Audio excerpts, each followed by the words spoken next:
Okay, so today in my podcast, we're going to be talking about fashion design, I guess, and just how designers come up with the idea of the design. Like it blows my mind how they thought of something, it came alive, and I just was wondering the whole entire method or steps to having something created right in front of your eyes that you envisioned in your mind. So I had three sources. And I researched, my research question was more like, what are the methods of research? What are the methods of designing clothing or whatever, something like that, right? So basically what I found was it has multiple parts, and the parts that I found just alone, my research that I did and getting other sources from other people, were basically my research was, one of them was talking about how to properly stitch and design and the measurements, and honestly I'd never really thought about that. Imagine the mathematics you need to do to properly clothe a human being, either it be a woman of different sizes and shape, and or a man, and just the measurements alone would be I know when I was in marching band and we had to do the uniform fittings, they would measure so many things to make sure the uniform fits so good on us. And just just reading that article alone, it takes me back to that day where it was oh, what's the size of your bust? What's the size of your hips? The size of your waist? The size of your shoulders or whatever, it's crazy how so much technical stuff goes into it, and we just think, oh, it's just clothing, yeah, size small, right? Size small, that's crazy. And I guess since it doesn't, okay, so when buying clothes, they don't really look let's say, okay, so buying Levi jeans, you have to know your measurements, for the length of your legs, the width of your hips, blah blah blah. But for size small, I guess they just come with basic measurements that you need to just follow and make for every person, because that's what a small is. I'm thinking that's how it works. That's a good question though. So yeah, it's crazy how much technical things go into it, and we didn't even know about it. We just oh, this looks cute, let's wear it, So my first source was just talking about how the measurements go into it, and it was really interesting. Really, imagine going to school for that. Well, I like design, but I don't think I would make a living off of it. I don't think I'm that creative. But yeah, it's so crazy. So I guess when being a designer, you also have to take some subjects in math. Obviously, right? I'm sure you do. My second source was more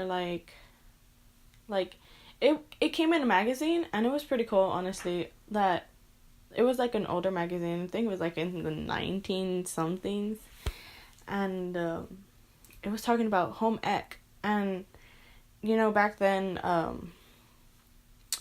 women were needed to take home ec, so whatever, all those sexist things, but no, they needed to take home ec. And so there was an article in the newspaper, and it was really cool. It was telling you how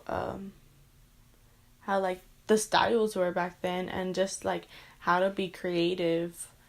It was talking about the type of clothes they were wearing back then and how they made them. Obviously, that article wouldn't pertain to what we're talking about nowadays, since the styles obviously changed drastically, honestly. before they would be like, oh my gosh, your knees, like, but like now many dresses are like shirts. I'm like, what the heck? Well, I mean shirts are like mini dresses. I'm like, dude, that really fits over my ass. Anyway, so it was honestly that second article of mine was more like how to be creative with your style, and how some people came up with the idea of their design, and it just like amazes me how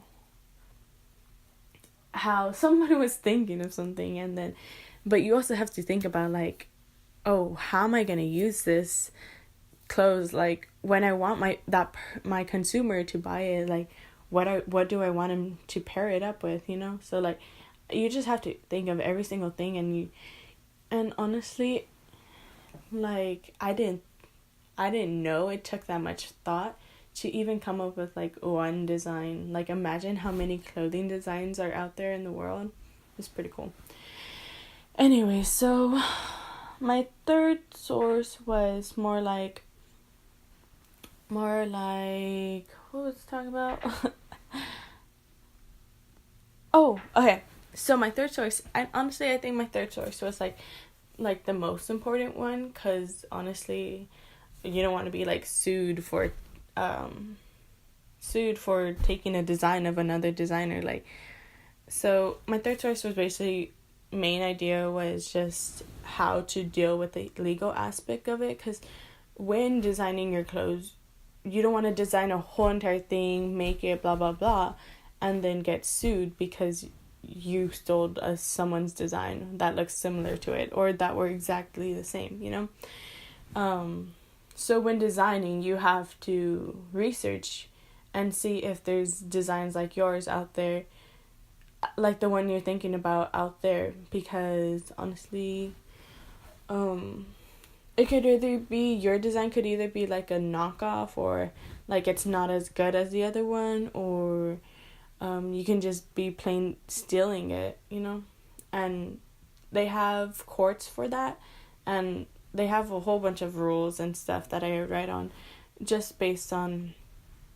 that topic of stealing a design of another designer's, because at the end of the day, that design's gonna be making profit, but then there's competition with the other design that looks exactly the same. So it's like, which one's a knockoff, which one's not, so I don't think anybody wants to be put in the position of stealing someone's clothes, when honestly that might not have been some intentions, but some people intentions might be that corrupt, but so that's why there's laws in place. And not going super deep into it, but it was just saying how one case had a similar style, I guess, and someone had taken it to the courts. I think it was like Walmart or something, and Walmart had came up with some I think it was a design for a shirt or something, and another like more expensive brand came up with like the exact same design, and so they're accusing Walmart of stealing the design, and basically Walmart just said it was a knockoff. So yeah, so there's a bunch of laws placed for design and stuff, and it pertains to my essential question, because my essential question again was, what are the methods of designing clothes? And those are the methods. It's being creative, it's knowing the law aspect of it, because without knowing if you're copying someone's design, you need to know that before to make your clothing, Another one was how to stitch. Obviously, that's one of the methods, right? So all those things pertain to my subject. But then we found some gaps in my research, and gaps are like things the the sources didn't question, you know? Like when I was reading the stitching of like all the numbers, they only had grown-ups. Like they only had grown-ups for measurements. Like they only showed how to measure for grown-ups. But half of half our population in this world is like children, toddlers, either infants, or even, you know, like you can take it deeper and like people with disabilities that are born, or I don't know how to say it without like being like crude or something, like just like midget people, I guess. Like I never seen like designs for them. I'm sure they had to go to children areas and like and get their clothes. So like what are the methods of creating clothes for children, dwarfs, you know? Like oh, I'm like the other day at work I saw like some lady. She was 24, but I swear she was like maybe 2 feet tall, or like maybe, yeah, 2 feet tall, like yeah, 2 feet tall. And it looked like she was wearing clothing from children's store, you know? Like, so where are the where are the clothings for them, you know? So we need to find the methods to create clothings for the children, the toddlers, the infants, the dwarfs, you know? So those are my gaps in my research, and that was the research question I did.